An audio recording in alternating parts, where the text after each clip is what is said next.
a historical moment for all of us. Woo! Yeah. So, 3 people are excited in the room. It's exciting. So, you'll notice Sandy is up here once again. Jen will be coming up here very shortly. Jen Kosiak. This is a mystery Ignite. This Ignite was written by Jenny McCool and Doug Birch. And Sandy and Jen have never seen this Ignite before.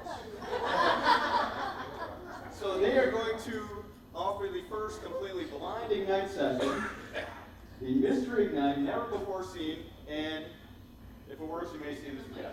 If it doesn't work, like I said, I had nothing to do with this. So let's give it up for Sandy once again.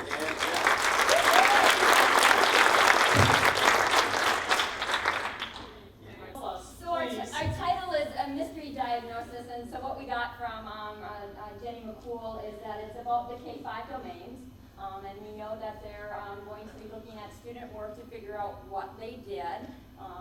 We also know some of the topics that might come up, just in case we spend more time than 15 seconds reading them. I got from my students a whole bunch of songs that might get incorporated into them, maybe.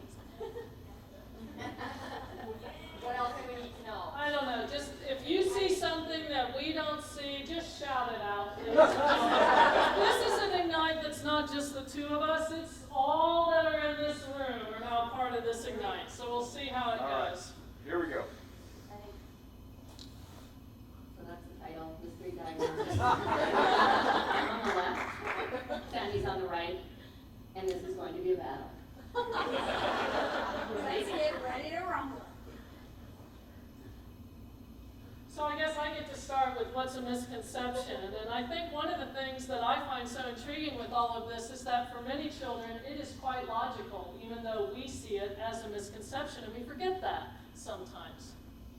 Why do we care? I can think of many misconceptions that I had in my mathematical history. For example, subtracting the negative. I thought every time I saw a negative, I just chopped the sucker in half, and it was great. I also remember misconceptions when I asked my friends how many hours on a day.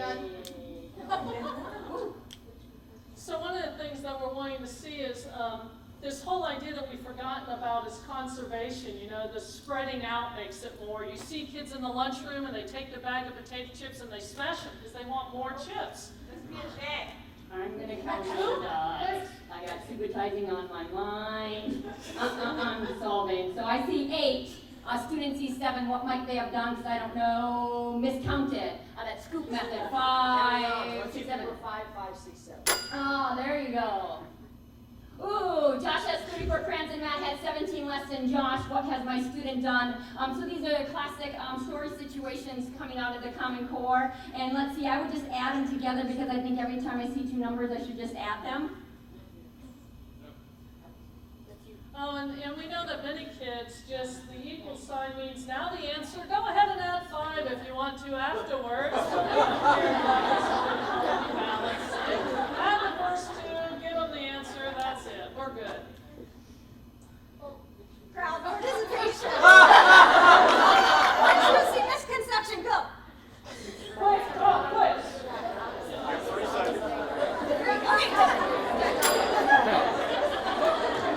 Now, one of the things that kids have trouble with are triangles because we introduce them to triangles with pattern blocks. And the pattern block triangle is not a triangle anyway, it's a prism.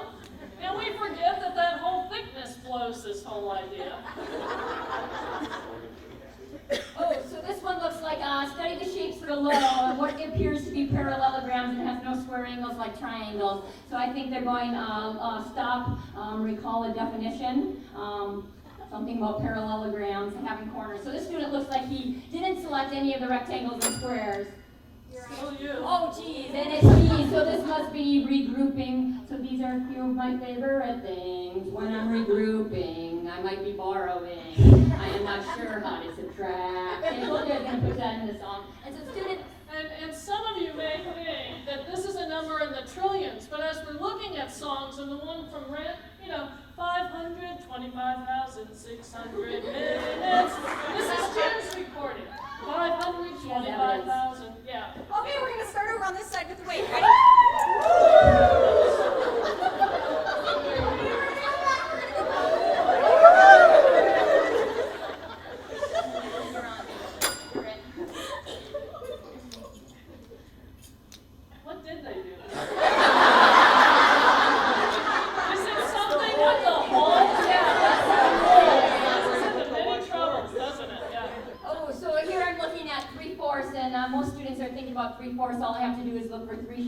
pieces out of 4 total, and I'm just going to physically count that portfolio Especially relationship. like A. A's very nice. I know. It reminds me of pizza. Yeah, I thought- Oh, and That's then so using good. the square tile for find perimeter. So I'm going to go around. I'm going to find perimeter using measures. I have no idea. There's 12. Oh, counting the sides. So there's more than 12. Now, my favorite thing with measurement is that kids, they've learned how to read the number to the right. They don't really care where it starts. You know, just place it. Just be able to do that lining up and read. And when it's not at 0, it blows the whole idea for them. Oh, thank goodness. Oh, it's Empty water breath. I know, empty water bottle. Oh, that's us. How do we uncover students' misconception? I think really just listening to them talk to try to figure out what they know and where are the areas that they're having challenges. Yeah, listening for what they say versus what we want to hear. And that's one of the big things, too, I think.